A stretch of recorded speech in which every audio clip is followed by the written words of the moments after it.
Hello everyone, कैसे हो सब? बढ़िया एकदम। आई होप तुम अच्छे से पढ़ाई कर रहे होंगे और अपनी हेल्थ का ध्यान रख रहे होंगे, क्योंकि अगर इस टाइम पे हेल्थ खराब हुई तो तुम बिल्कुल पढ़ नहीं पाओगे और टेंशन होगी कि एग्जाम में करके क्या आए हम।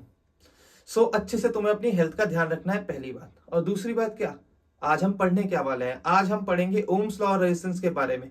और अगर तुम्हारे कुछ भी डाउट हैं जो तुम्हारे स्कूल में क्लियर नहीं हुए, तो तुम बिल्कुल सही जगह पे आए हो। आज मैं तुम्हारे सारे डाउट्स क्लियर कर दूंगा, बस तुम्हें ये वीडियो को लास्ट तक देखना है। तो चलो अपनी कॉपी और पेन निकालो और हेडिंग डालो ओम्स लॉ, और मेरे साथ साथ नोट्स बनाओ, क्योंकि नोट्स बनाओगे तभी तो बाद में रिवीजन करने के लिए कुछ होगा। बार बार वीडियो थोड़ा ना देखोगे। तो चलो, अब तुम्हें ओम्स लॉ के बारे में इतना पता होगा कि V इक्वल्स टू आई करके कोई इक्वेशन है जिसे हम ओम्स लॉ बोलते हैं। पर ये इक्वेशन आई कैसे? देखो, जॉर्ज साइमन ओम नाम के हमारे एक साइंटिस्ट, उन्होंने बहुत रिसर्च करी, बहुत एक्सपेरिमेंट करे, फिर जाके उन्होंने एक इक्वेशन निकाली V इक्वल्स टू आई वाली, जिसे हम आज ओम्स लॉ बोलते हैं। अब उन्होंने एक्सपेरिमेंट किया था उनका, देखो, उन्होंने एक लिया हमारी कंडक्टिंग वायर। कंडक्टिंग वायर क्या होती है? बेसिकली जिसके अंदर इलेक्ट्रॉन होते हैं, फ्री इलेक्ट्रॉन, उसे हम बोलते हैं कंडक्टर। और उन्होंने इस वायर के दोनों तरफ एक कुछ पोटेंशियल डिफरेंस जनरेट करा। पोटेंशियल डिफरेंस जनरेट करने के लिए हम बैटरी का इस्तेमाल करते हैं। बैटरी की वोल्टेज है कुछ V। ये लंबा वाला बैटरी का पॉजिटिव टर्मिनल होता है, छोटा वाला नेगेटिव होता है। अब देखो, इलेक्ट्रॉन के अंदर क्या है? इलेक्ट्रॉन के अंदर नेगेटिव चार्ज। ये क्या है? Positively charge. अब पॉजिटिव नेगेटिव क्या करेंगे? आपस में अट्रैक्ट एक दूसरे को। तो ये इलेक्ट्रॉन क्या होंगे? इस साइड आने शुरू कर देंगे पॉजिटिव की तरफ। इनकी क्रश है ये पॉजिटिव प्लेट इलेक्ट्रॉन्स की, अपने क्रश की तरफ ये पीछे भागते रहते हैं, है ना। अब इलेक्ट्रॉन्स मेरे इधर आ रहे हैं, तो करंट किधर बनेगा? करंट बनेगा उधर। क्यों? क्योंकि हमारे साइंटिस्ट ने ये बात भी बोल दी थी कि जिस तरफ इलेक्ट्रॉन मूव कर रहे हैं उसकी अपोजिट डायरेक्शन में हम करंट मानेंगे। अब उन्होंने बोला करने का तो करने का, ठीक है। इधर मेरा कुछ करंट डेवलप हुआ, आए। अब उन्होंने क्या देखा? उन्होंने ये देखा कि जैसे जैसे मैं वोल्टेज बढ़ा रहा हूं, 10 से 20 करा, 20 से 30 करा, मेरा करंट भी कुछ बढ़ता जा रहा है। तो इसका मतलब क्या हुआ? वोल्टेज मैं बढ़ा रहा हूं, मेरा करंट भी बढ़ रहा है। V proportional to I। जैसे जैसे वोल्टेज बढ़ाऊंगा करंट बढ़ता रहेगा। अब उन्होंने इसी रिलेशनशिप का एक ग्राफ बनाया, मतलब वैल्यूज निकाल निकाल के, कुछ 10 वोल्ट लिया, कुछ वैल्यू है करंट की, 20 वोल्ट लिया, वैल्यू आई कुछ करंट की, 30 वोल्ट लिया, वैल्यू है कुछ करंट की, और उससे एक ग्राफ बनाया। वो ग्राफ कुछ ऐसा निकल के आया उनका, ऐसा। यहां पे V, यहां पे I। जैसे जैसे वो वोल्टेज बढ़ा रहे हैं, देखो यहां पे कुछ 10 वोल्ट, यहां पे कुछ 20 वोल्ट, ठीक है, 20 वोल्ट, 10 वोल्ट और 20 वोल्ट। 10 पे कुछ करंट ये, 20 पे कुछ करंट ये। अब देखो, करंट यहां से I1 से I2 जाने में करंट मेरा बढ़ा, वोल्टेज भी बढ़ी। V1 से V2, 10 से 20 गए, तो करंट I1 से I2 गया, कुछ बढ़ गया, है ना। अब इस ग्राफ की इक्वेशन निकालनी है, उससे हमें पता चल जाएगा कि करंट और वोल्टेज के बीच में रिलेशन क्या है, और वही हमारा ओम्स लॉ है। अब इसकी इक्वेशन निकालने के लिए हमने कोऑर्डिनेट ज्योमेट्री में पढ़ा हुआ है कि straight line passing through origin की इक्वेशन क्या होती है? y बराबर mx, y बराबर mx। इसमें y क्या है? हमारा वोल्टेज। m हमें पता नहीं है, हम r ले लेते हैं, बाद में भी r ही आएगा, बट अभी हमें पता नहीं है ये r है क्या, ठीक है। y की जगह वोल्टेज ले लिया, m की जगह r ले लिया, i की जगह हमने ले लिया, x की जगह हमने ले लिया i। तो v equal to I R या i, v equal to R I या आई आर हमारी इक्वेशन। अब ये R क्या है? इसको निकालने में ज्यादा दिमाग खराब होगा, क्योंकि ये तो कोई भी बता देगा कि मैं वोल्टेज बढ़ाऊंगा तो करंट बढ़ेगा, बट किस फैक्टर से बढ़ेगा वो देखना पड़ेगा। अब वो देखने के लिए उन्होंने क्या करा? उन्होंने सबसे पहले क्या करा कि R पे उन्होंने रिसर्च करी कि ये R डिपेंड किन किन चीजों पे करेगा, है ना। उन्होंने क्या करा? तार को थोड़ा लंबा करा। पहले तार छोटी थी, अब उन्होंने तार लंबी कर दी। उन्होंने ये चीज देखी कि जैसे ही मैं तार लंबी कर रहा हूं, मेरा करंट कम हो जा रहा है। इसका मतलब क्या हुआ? यार, तार करंट को रोक रही है ना। जितनी लंबी तार उतना कम करंट, मतलब वो करंट के फ्लो को रोकना चाह रही है ना। इसीलिए उन्होंने आर का नाम रेजिस्टेंस दे दिया। रेजिस्टेंस मतलब रोकना ही होता है ना किसी भी चीज को, है ना। तो जैसे ही हमारी तार को हम लंबा कर रहे हैं, जो आर है, यानी कि जो इसका कांस्टेंट आ रहा है, कांस्टेंट ऑफ प्रोपोर्शनैलिटी बोलेंगे हम इसे बेसिकली, क्योंकि जब हम प्रोपोर्शनल साइन हटा के कांस्टेंट लाते हैं, उस कांस्टेंट को हम कांस्टेंट ऑफ प्रोपोर्शनैलिटी बोलते हैं। तो जैसे ही मैं लेंथ लंबी कर रहा हूं, लेंथ बढ़ा रहा हूं, मेरा आर भी बढ़ रहा है ना। R is directly proportional to L. अब उन्होंने एरिया बढ़ा के देखा, जैसे ही उन्होंने तार मोटी करी, उन्होंने देखा करंट मेरा ज्यादा बन रहा है यार। तार मैंने मोटी करी, मेरा करंट ज्यादा बनने लग गया। सो इसका मतलब क्या हुआ? R is inversely proportional to area. Resistance area के इनवर्सली प्रोपोर्शनल है। और उन्होंने एक और चीज देखी, देखो लेंथ पे और एरिया पे दोनों पे डिपेंड कर रहा है, बट मटेरियल का क्या होगा। उन्होंने ये देखा, जब उन्होंने कॉपर से सिल्वर ली या सिल्वर से ब्रास या कोई भी चीज ली, अलग अलग मटेरियल की अलग अलग करंट की वैल्यूज आई। मतलब ये फैक्टर जो है, जो आर वाला फैक्टर है, वो हमारा डिपेंड कर रहा है भाई मटेरियल पे भी। तो मटेरियल पे डिपेंड करने के लिए क्या करा उन्होंने इन दोनों को कंबाइन करके लिखा। पहले तो R is directly proportional to L by A। एक कंडक्टर के लिए तो फिक्स हो गया है ना, कोई भी कंडक्टर होगा हमारा, उस पे लेंथ और एरिया पे तो ऐसे डिपेंड करेगा। अब एक और चीज आ रही है उनपे कि मटेरियल अगर चेंज कर दिया तो उसके लिए उन्होंने एक और टर्म इंट्रोड्यूस करी, that is equal to resistivity. यहां से उन्होंने प्रोपोर्शनल का साइन हटाया, R equal to rho L by A कर दिया, रो L बाय A। अब इस रो को क्या बोला उन्होंने, रेजिस्टिविटी, रेजिस्टिविटी।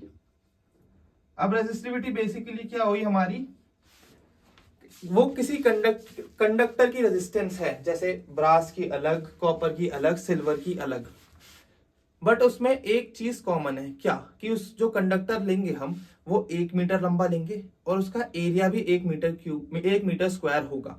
क्यों? क्योंकि अगर हमें किसी कंडक्टर की 1 मीटर लेंथ और 1 मीटर स्क्वायर की रेजिस्टेंस पता चल गई, तो अगर हम 2 मीटर लाएंगे तो उसको मल्टीप्लाई कर देंगे उससे, है ना, है ना। देखो रेजिस्टिविटी अगर हम लेंथ डबल कर देंगे तो यहाँ इंटू 2 कर देंगे, 12 हो जाएगा। और अगर हम उसका एरिया बढ़ाएंगे तो डिवीजन हो जाएगा, जैसे a से 2a करा तो यहाँ 2 से डिवाइड हो गया।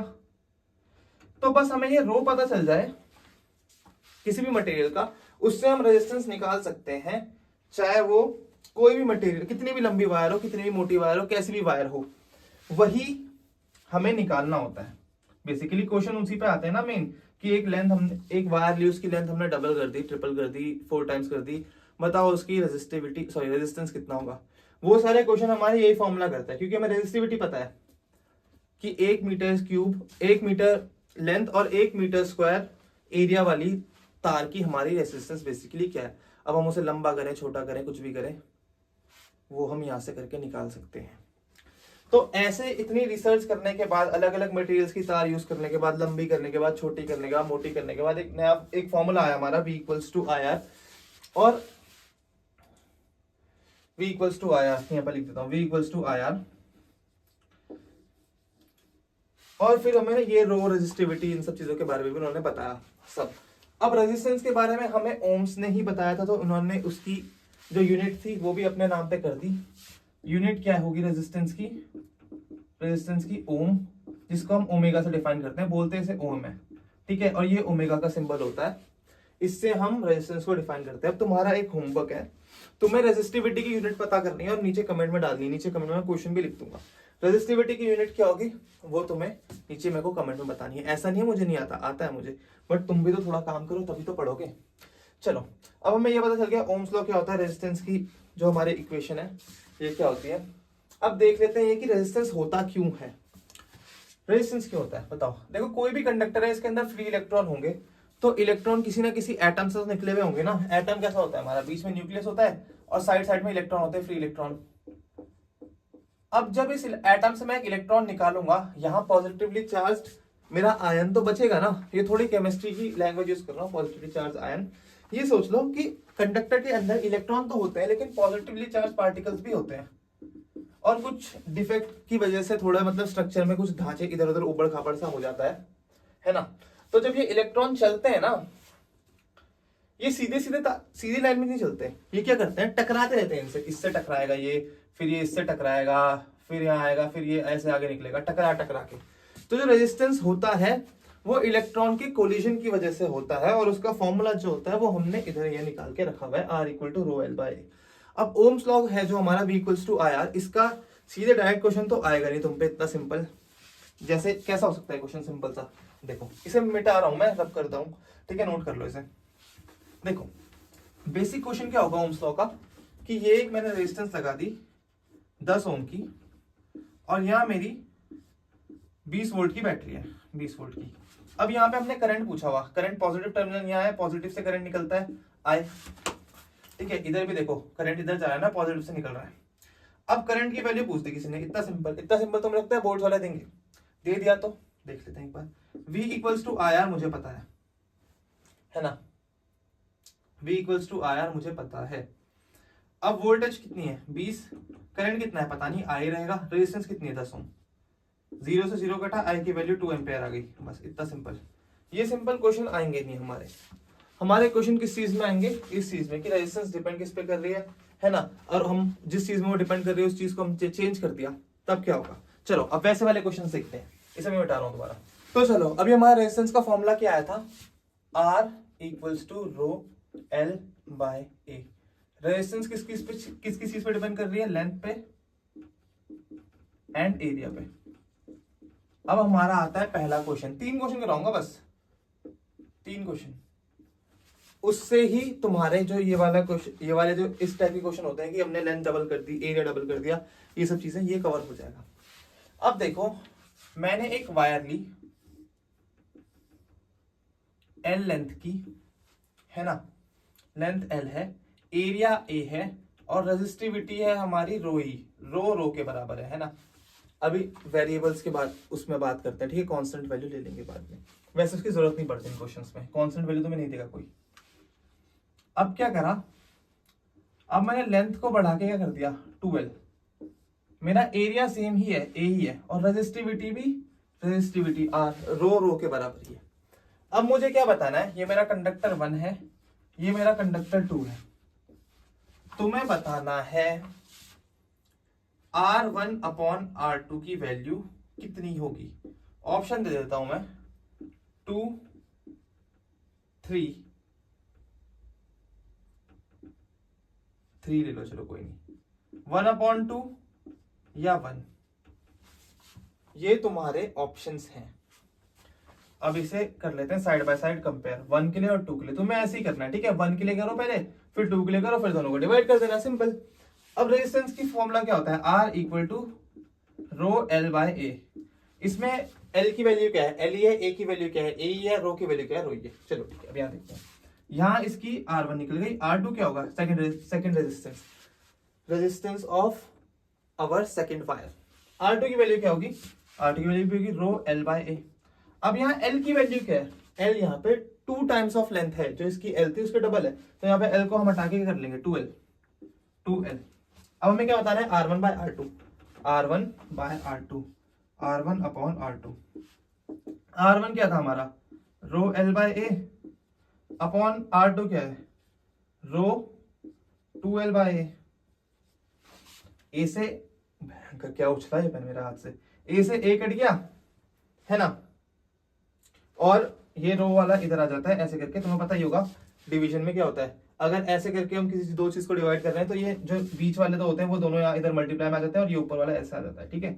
चलो अब ए से ए कट गया, यहाँ क्या बचा, रो L upon rho 2L, L से L कट गया, रो से रो कट गया, आंसर क्या आ गया, R1 बाय R2 का 1/2, R1 बाय R2 का 1 वैल्यू आ गई 1/2। ये क्या आया, इसको क्रॉस मल्टीप्लाई कर दो, R1 2R1 equal to R2। इसका मतलब क्या है, जो R2 है वो R1 के दुगना है, R1 के डबल है। देखो लेंथ डबल करी, रेजिस्टेंस भी क्या हो गया डबल, R1 से R2 हो गया। ये भी चीज हमारी प्रूफ कि जो रेजिस्टेंस है वो लेंथ के डायरेक्टली प्रोपोर्शनल है। चलो अब यहाँ इसमें से ऑप्शन क्या सही होगा हमारा, R1 बाय R2 का, R1 बाय R2 1/2 होता है, ऑप्शन नंबर सी हमारा सही है, 1/2। चलो अब एक और क्वेश्चन करते हैं। चलो अब इस क्वेश्चन में सिंपल ही है, सेम सा है, तुम्हें R1 बाय R2 ही निकालना है दोनों कंडक्टर को। बस इस बार मैं क्या करूंगा, लेंथ सेम रखूंगा, एरिया डबल कर दूंगा। ये मेरी एक वायर, ये मार्कर क्यों चल रहा है, सभी तो इंक डाली थी इसमें मैंने। चलो A L रो, इसमें अब एरिया डबल कर दिया, 2A L और रो। चलो अब इसमें भी बताना है हमें R1 बाय R2, ये 1 है मेरा और ये 2 है, तुम्हें बताना है R1 बाय R2। अब समझदार लोग क्या करेंगे, बोल देंगे कि एरिया डबल हो रहा है तो रेजिस्टेंस हाफ हो जाएगा। इसका मतलब क्या होगा, R1 और R2 में रिलेशनशिप क्या होगा, R2 में क्या हो रहा है, एरिया डबल हो रहा है तो रेजिस्टेंस क्या हो जाएगा, हाफ हो जाएगा। तो R1 equal to R2 bye 2 हो जाएगा, oh sorry R2 equal to R1 by 2 हो जाएगा, क्योंकि R2 में हमने एरिया डबल करा, तो R1 में जितनी रेजिस्टेंस थी उससे आधी हमारी रेजिस्टेंस हो जाएगी R2 में। क्यों? क्योंकि resistance is inversely proportional to area. ऐसे भी हम कर सकते हैं, अगर तुम्हारे MCQs में आ गया ऐसा क्वेश्चन तो तुम ऐसे कर सकते हो, ठीक है। बट अगर सॉल्व करने वाला हो तो सॉल्व करना पड़ेगा, तो इसमें वही करेंगे हम, R1 R2 की वैल्यू निकालेंगे।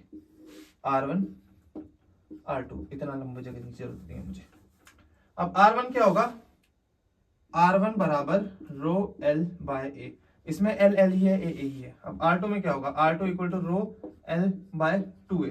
क्यों? क्योंकि यहाँ पे एरिया की वैल्यू 2A हो गई।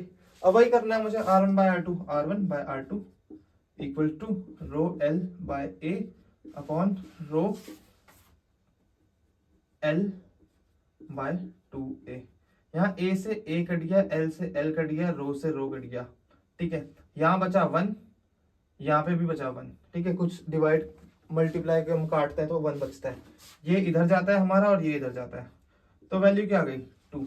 यहाँ से भी वही आ गया, R1 बराबर 2R2, है ना, R1 बराबर 2R2। So R1 by R2 की वैल्यू क्या होगी? R1 बाय R2 की वैल्यू 2। बस सिंपल, ऐसे ऐसे क्वेश्चन आते हैं, इतने सिंपल। बस तुम्हें थोड़ी मैथ्स का ध्यान रखना है यार, थोड़ी जो हमारी डिवीजन होती है उसमें तुम्हें प्रॉब्लम आ सकती है, बाकी कुछ नहीं है ना। फॉर्मूला तो बस यही है, R equal to rho L by. अब इसमें सबसे इंपॉर्टेंट क्वेश्चन क्या होता है कि वो करते हैं हमारी लेंथ को खींचते हैं, बट वो ये नहीं बोलते हमने एरिया का क्या करा। अब इसमें हमें सिंपल खुद ध्यान रखना पड़ता है क्या, कि किसी भी तार को अगर मैं लंबा कर रहा हूँ, किसी भी तार को पकड़ के मैं अगर खींच रहा हूँ, रबर बैंड के साथ तुमने देखा होगा, रबर बैंड होकर पहले कैसा होता है? मोटा होता है, तुम खींचते हो पतला होता रहता है। तो किसी तार के साथ भी मैं क्या कर रहा हूँ, अगर कॉपर वायर को भी मैं अगर लंबा खींच रहा हूं तो भाई वॉल्यूम तो बढ़ेगी नहीं, वॉल्यूम सेम रहेगी, उसकी क्या होगा? एरिया कम हो जाएगा, तार पतली हो जाएगी। अब वही क्वेश्चन है कि I have stretched a wire 2 times, what will be effect on resistance? Will be relation between resistance of before and resistance of after। मैंने रेजिस्टेंस लेंथ क्या करी? डबल कर दी। एरिया ये नहीं बताया मैंने कि एरिया सेम रखा है नहीं करा। इसमें हमें कॉमन ध्यान में ये चीज रखनी कि भाई किसी को अगर हम खींच के लंबा करेंगे तो पतला तो होगा ही ना भाई, वो पतले लड़के लंबे, लंबे लड़के पतले नहीं होते। चलो, तो क्या है, ये मेरी तार है, पहले का कुछ नहीं दे रखा, सिर्फ मैं बता रहा पहले का एरिया A है, लेंथ L है ना। इसको खींच के मैंने डबल कर दिया तो मेरी L क्या होगी? 2L हो जाएगी, 2L। एरिया पता नहीं भाई, एरिया कितना होगा, खींच के मैंने डबल कर दी लेंथ, एरिया कितना होगा ये नहीं पता। पर हमें ये पता है जरूर, यहां से यहां जाने में वॉल्यूम तो सेम है, वॉल्यूम हमारी सेम रहेगी। क्यों? क्योंकि मैं ज्यादा कॉपर तो लाके ऐड नहीं कर रहा ना, और कॉपर लाके डाल रहा हूं मैं तार के अंदर, नहीं, जितना है उतना ही रहेगा, ना ज्यादा ना कम। तो वॉल्यूम तो मेरी सेम है। वॉल्यूम का फॉर्मूला क्या होता है? Volume equals to length into area, ये बेसिक वॉल्यूम का फॉर्मूला होता है। तो यहाँ V1 जो पहले की थी हमारी तार, जो दूसरी हमने खींच के बना दी, तो यहाँ V1 की वैल्यू क्या होगी? लेंथ इनटू एरिया 1, A1 दो इसे नाम और इसे A2 नाम दो। चलो, V1 equal to L into A1 and V2 में क्या होगा? लेंथ कितनी हो गई? डबल, L की जगह 2L हो गया, और एरिया क्या था हमारा? A2। चलो कैपिटल A था, चलो कैपिटल A कर दो, कैपिटल A2, कुछ फर्क नहीं पड़ेगा। अब हमने ये पता है कि V1 और V2 बराबर है, एज वी नो V1 बराबर V2, तो L इंटू A1 जो V1 की वैल्यू है equal to 2L into A2 जो V2 की वैल्यू है ना। चलो, अब क्या करेंगे हम यहां बताओ।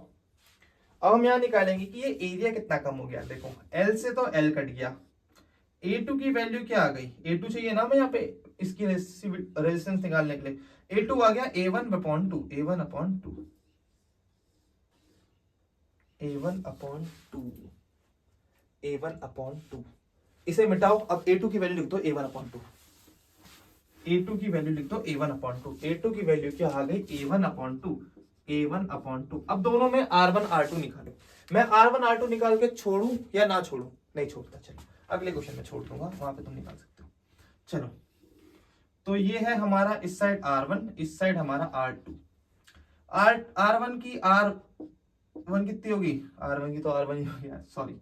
रो L/A, रो तो सेम है दोनों का, कंडक्टर वो जो मटेरियल है वो तो सेम है, रेजिस्टिविटी सिर्फ मटेरियल पे डिपेंड करती है, वो भी आगे इंपॉर्टेंट पॉइंट्स में लिखूंगा, ठीक है। मैं और 2-3 पॉइंट्स लिखवाने हैं। तो R1 की जो रेजिस्टेंस है, जो रेजिस्टेंस R1 है, that is equal to rho L/A। यहाँ पे L की वैल्यू L ही है, एरिया की वैल्यू A1, और R2 में रो तो सेम रहेगा, लेंथ कितनी हो गई 2 × 2L, एरिया कितना हो गया हाफ, A1/2, A1/2 से 2 ऊपर चले जाएगा 2, तो ये क्या हो गया 4 रो L/A1, ठीक है। रो L/A1, रो L/A1 दोनों में सेम है ना, दोनों में सेम है, दोनों में सेम है, तो ये तो वैसे भी कट जाएगा। तो R1/R2 लिखो, R1/R2, R1 क्या है रो L/A1, और R2 क्या है 4 रो L/A1, ये से ये पूरे काट दो, R1/R2 क्या आ गया 1/4, तो R2 होगी 4 times R1, R2 equals to 4 times R1।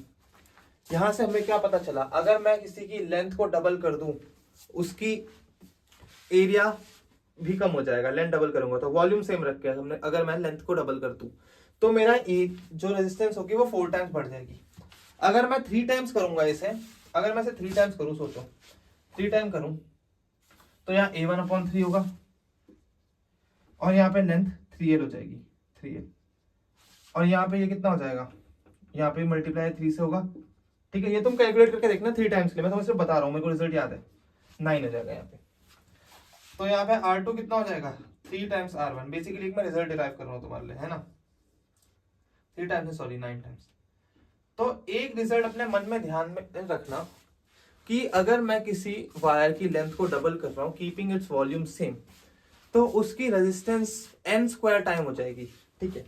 अगर मेरा, यहाँ पे लिख देता हूं मैं, इसे मिटा के पूरा, if length is made n times keeping volume same, then new resistance R2 equals to n² times R1, है ना। अगर n टाइम्स में लेंथ को लंबी कर दूं किसी भी वायर की, तो जो मेरा एरिया होगा, एरिया बोल रहा सॉरी, जो मेरा रेजिस्टेंस होगा वो n² टाइम्स हो जाएगा, है ना। अब यहाँ पे एक और टाइप के क्वेश्चन आते हैं कि रेडियस मैंने कम कर दिया, लेंथ जो गोल तार है उसका रेडियस कम कर दिया। देखो क्वेश्चन 2 में कर लेते हैं सब, क्वेश्चन 2 के बेसिकली क्वेश्चन 4 हो गया, थोड़ा डिफिकल्ट होगा, थोड़ा सा डिफिकल्ट होगा, है ना। चलो, अब मेरी एक तार है ये, इसका कुछ R1 है ना, और लेंथ है L। यहाँ पे मैंने इसको R2 कर दिया, R2 जो कि बराबर है 2 टाइम्स R1 के, मतलब आधा, डबल कर दिया, सॉरी R1/2 करो, इसे आधा करो, R1/2 करो, R1/2। अब मैंने इसको क्या कर दिया, आधा, L कुछ L2 हो गई, यहाँ पे L थी, यहाँ पे L2 हो गई, ठीक है, L से L2 हो गई। एरिया भी चेंज हो जाएगा, यहाँ पे कुछ A है और यहाँ पे A2 है। क्यों एरिया चेंज क्यों होगा? क्योंकि एरिया का फॉर्मूला होता है सर्कल का πr²। अब r ही चेंज हो गया तो एरिया भी तो चेंज होगा। यहाँ से आ जाने में एरिया भी चेंज हो रहा है, यहाँ से आने में लेंथ भी चेंज हो रही है। हमें ये पता है एरिया कितना चेंज हो रहा है, एरिया निकालने के दोनों का। यहाँ का a कितना है πr1², यहाँ का a कितना होगा πr2²। r2 क्या है r1/2, r1²/4, 2 का स्क्वायर बेसिकली 4। रेजिस्टेंस निकालो, यहाँ की कितनी होगी, रो R1 equal to row L/A1। A1 की वैल्यू क्या है, एक πr1², है ना। अब यहाँ L2 की वैल्यू मुझे नहीं पता, यहाँ पे भी R2 की वैल्यू क्या होगी, रो L2/A2। A2 की वैल्यू क्या होगी, πr1² A2 है ये, πr1²/4। यहाँ से 4 ऊपर चले जाएगा, 4 टाइम्स ऊपर मल्टीप्लाई कर लेंगे, यहाँ 4 है ना। अब L2 निकालना है। अब मुझे ये पता है कि वॉल्यूम सेम रहेगी दोनों में, तो यहाँ भी कर लो वही formula, length into area equal to volume जो सेम है ना। V1 कितना होगा मेरा, V1 volume of 1 L into pi R1 square. V2 कितना होगा, L2 into pi R1 square upon 4। अब V1 बराबर V2 करो, L pi R1 square equal to L2 pi R1 square upon 4। इतना कम लिखने लगे हमारे तरफ, R1 स्क्वायर से R1 स्क्वायर गया, पाई से पाई गया, L2 की वैल्यू आ गई 4 टाइम्स L, L2 आ गया 4L के बराबर। तो L2 की वैल्यू कर दो 4L। अब यहां से कितना आ गया, 4 चको 16L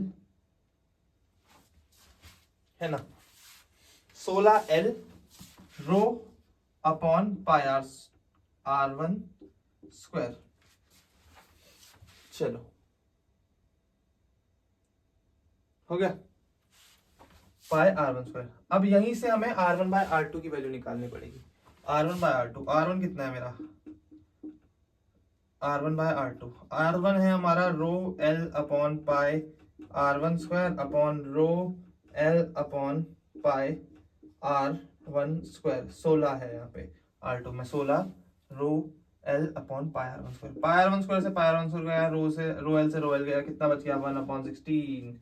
ये आंसर आ गया हमारा R1 बाय R2 का 1/16 है ना। यहाँ से हमने वॉल्यूम निकाला था, V1 था हमारा पाई L into pi R1 square, L2 into pi R1 square by 4, और यहीं से हमारी L2 की वैल्यू आ गई थी हमारी 4L हमने डाली इस इक्वेशन में, और यहाँ से हमारा ये रिजल्ट आ गया। चलो अब अगर यहाँ से ऐसा क्वेश्चन आ जाए, चेक करने के लिए सिर्फ बता रहा हूँ मैं तुम्हें कि रेडियस हमने आधा करा, तो जो हमारी नई वो होगी रेजिस्टेंस, वो हो जाएगी n to the power 4 times, ठीक है, 4 गुना बढ़ जाएगी। जैसे यहाँ 2 का 4 गुना बढ़ गया ना, 2 टू ज़ा 4, 4 टू ज़ा 8, 8 टू ज़ा 16, 2 टू द पावर 4। चलो अब कुछ इंपॉर्टेंट पॉइंट्स हैं वो लिख लेते हैं भाई, कितने मार्क्स है। एक तो यही हो गया कि रेजिस्टेंस n टाइम्स अगर हमने कर दी वॉल्यूम सेम रख के, तो जो नई रेजिस्टेंस होगी that will be equals to what, that will be equals to n square R1। चलो ये हो गया। दूसरा पॉइंट, रेजिस्टेंस डिपेंड किस किस चीज पे पड़ता है, रेजिस्टेंस डिपेंड्स ऑन पहला तो लेंथ, दूसरा हमारा एरिया, तीसरा हमारा मटेरियल। लेंथ पे कैसे डिपेंड करता है, R is directly proportional to length, area पे R is inversely proportional to area, और लेंथ पे मटेरियल पे तो बस वही ऐसे डिपेंड करता है कि रेजिस्टिविटी क्या है, मटेरियल में कम भी हो सकते हैं, ज्यादा भी हो सकते हैं, कुछ भी हो सकता है, मटेरियल कुछ नहीं हो सकते।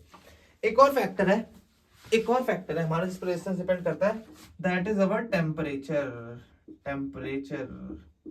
टेम्परेचर पे डिपेंड कैसे करता है, R is directly proportional to temperature. जैसे जैसे हम टेम्परेचर बढ़ाएंगे वैसे वैसे रेजिस्टेंस बढ़ेगा। क्यों? क्योंकि रैंडम मोशन भी होता है ना हमारे कंडक्टर के अंदर, गर्म होगा तो अंदर के आयंस वगैरह घूमेंगे, बहुत ज्यादा हिलेंगे, और इलेक्ट्रॉन में ज्यादा टकराएंगे। अब इलेक्ट्रॉन में ज्यादा टकराएंगे तो उनकी स्पीड और कम कर देंगे, स्पीड कम कर देंगे तो करंट भी कम हो जाएगा, है ना। चलो करंट बेसिकली होता क्या है, rate of flow of electron, जिस रेट से इलेक्ट्रॉन फ्लो हो रहे हैं, अब वो रेट ही कम हो गया तो करंट तो कम होगा ही ना। चलो अब टेम्परेचर के साथ रेजिस्टेंस हमारा क्या होता है, बढ़ता है। ओहमिक रेजिस्टर्स के लिए, अब ओहमिक रेजिस्टर क्या होता है, ओहमिक रेजिस्टर्स वो होते हैं जो ओम्स लॉ फॉलो करते हैं, और नॉन ओहमिक हमारे वो होते हैं जो हमारा ओम्स लॉ फॉलो नहीं करते हैं। नॉन ओम्स में हमारा सेमीकंडक्टर और सुपर कंडक्टर्स आता है। सेमीकंडक्टर हमारे फोन में यूज होता है, सुपर कंडक्टर अभी यूज करने की हम सोच रहे हैं कि कहाँ पे कैसे करें, है ना, क्योंकि सुपर कंडक्टर में अभी मिला है एक, वो भी बहुत ही कम टेम्परेचर पे, प्रैक्टिकली अभी पॉसिबल नहीं है सुपर कंडक्टर्स का यूज करना। चलो अब हमने बात कर ली कि टेम्परेचर के साथ रेजिस्टेंस बढ़ रही है ओमिक कंडक्टर्स के लिए। ओमिक कंडक्टर्स क्या होते हैं ये बता दिए, जो ओम्स लॉ फॉलो करते हैं, non ohmic Ohm's law follow नहीं करते। अब एक और चीज हमें पता थी कि रेजिस्टेंस क्या होता है, स्लोप होता है वी आई ग्राफ का। ये मेरा वी आई ग्राफ है, ये है R1 और ये है R2। अब रेजिस्टेंस क्या होता है, slope of V I graph, और स्लोप क्या होता है, tan थीटा, जो ये एंगल है ना tan ऑफ थीटा, ये θ1 और θ2, tan θ1 tan θ2 इन दोनों की R1 और R2 की बेसिकली रेजिस्टेंसेस होंगी, है ना। अब तुम रेजिस्टेंस को ऐसे भी देख सकते हो कि चढ़ाई, रेजिस्टेंस बोल रहा, स्लोप को तुम ऐसे भी देख सकते हो कि चढ़ाई कितनी है। देखो R2 में चढ़ाई कम है, R1 में ज्यादा है, R1 में तुम चलोगे ज्यादा ऊपर जा रहे हो, R2 में कम ऊपर जा रहे हो, तो R2 की स्लोप कम है R1 से, और slope of V I graph ही रेजिस्टेंस होता है। इसका मतलब क्या है, R1 की स्लोप ज्यादा तो R1 greater than R2, R1 की वैल्यू रेजिस्टेंस की R2 से ज्यादा है। अब मुझे ये बताओ कि अगर मैं यहां से ये थीटा बेसिकली हटा रहा हूं, ये तो तुम्हें पता ही चल गया होगा। अब यहां पे मैं सेम वो ले रहा हूं, सेम कंडक्टर, ठीक है, ये इस कंडक्टर की रेजिस्टेंस है कुछ T1 पे, ये है कुछ T2 पे, ठीक है, T1 पे ये रेजिस्टेंस, T2 पे ये रेजिस्टेंस। अब मुझे बताओ T1 पे रेजिस्टेंस कम है या ज्यादा है, T1 पे स्लोप कम है, T1 पे स्लोप कम है, तो रेजिस्टेंस भी कम होगी, इसमें R कम होगी, ठीक है, R1 मान लो R1 कम है। और T2 पे देखो स्लोप ज्यादा है, स्लोप ज्यादा मतलब रेजिस्टेंस ज्यादा, तो R2 हमारी ज्यादा होगी, R2 हमारी ज्यादा होगी। इसको हटा दो, ये तो पिछले क्वेश्चन में हो गया, तो मैंने वैल्यू चेंज कर दी। तो मुझे पता है R1 is less than R2, R2 बड़ा है। अब मुझे ये बताना है T1 T2 से बड़ा है, T2 T1 से बड़ा है, क्या है ये सीन T2 और T1 के बीच में, ठीक है, T2 के बीच में। चलो अब यहां से हमने क्या बताया, R1 R2 से बड़ा है एंड टेम्परेचर रेजिस्टेंस के डायरेक्टली प्रोपोर्शनल होता है, तो R1 की जगह हमारा T1 आ जाएगा और R2 की जगह T2। T2 पे हमारी रेजिस्टेंस ज्यादा होगी, सॉरी T2 टेम्परेचर हमारा ज्यादा होगी, उस पर रेजिस्टेंस हमारी ज्यादा है। अब यहां से एक और चीज देखो कि टेम्परेचर बढ़ाने से सेम मटेरियल की रेजिस्टेंस हमारा बढ़ रही है या कम हो रही है। इससे हमें क्या पता चलता है कि जब ओम्स साइंटिस्ट थे, जो हमारे साइमन ओम, जॉर्ज साइमन ओम, उन्होंने अपने एक्सपेरिमेंट के टाइम पे जो टेम्परेचर था वो कांस्टेंट रखा होगा, क्योंकि अगर उन्होंने टेम्परेचर चेंज करा तो रेजिस्टेंस चेंज होगी, रेजिस्टेंस चेंज होगी, करंट की वैल्यू चेंज होगी, सब कुछ खराब हो गया। तो ओम्स लॉ की एक लिमिटेशन भी होती है, limitation of ohm law, limitation of ohm's law, ohm's law कि टेम्परेचर कांस्टेंट होना चाहिए, टेम्परेचर कांस्टेंट होना चाहिए। अगर टेम्परेचर बदल गया तो हो गया सब गड़बड़। तो चलो आई होप तुम्हें ये अच्छे से समझ में आ गया होगा, ठीक है। मेरे जितनी कोशिश करी मैंने, रात को 2-2:30 बजे लेक्चर रिकॉर्ड कर रहा हूँ, नींद भी आ रही है, मैं अपना 100% दिया तुम्हें पढ़ाने के लिए, तुम भी अपना 100% दो समझने के लिए। कोई टॉपिक अगर समझ में नहीं आया, थोड़ा दिमाग के ऊपर से चले गया बाउंसर, बेसिकली जो सबसे लास्ट वाला न्यूमेरिकल था वही ऊपर से गया होगा, उसे दोबारा देख लो, क्योंकि वो तुम्हारे सिलेबस से थोड़ा बाहर का है, थोड़ा मतलब थोड़ा टफ क्वेश्चन है। अगर तुम्हारे दिमाग बोल रहा है, तुम्हारा एग्जामिनर जो पेपर बना रहा होगा उसका दिमाग बिल्कुल खराब हो रहा होगा, उस टाइम पे गुस्सा आ रहा होगा उसे, तब वो ऐसा क्वेश्चन डालेगा, वरना वो नहीं डालेगा, ठीक है। तो पहले दूसरा तीसरा ये न्यूमेरिकल तुम्हें समझ में आ गया तो well and good for you.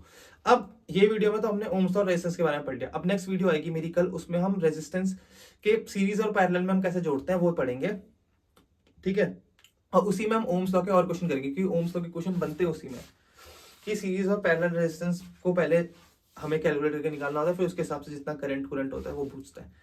तो आज की वीडियो के लिए इतना ही। आई होप तुम्हें ये वीडियो पसंद आई होगी, और अगर पसंद आई तो चैनल को सब्सक्राइब कर लो, क्योंकि ऐसी वीडियोस मैं डालता रहूंगा और मेरे से पढ़ के तुम्हारे बोर्ड्स में बहुत बढ़िया नंबर आ जाएंगे, इसकी मेरी गारंटी है।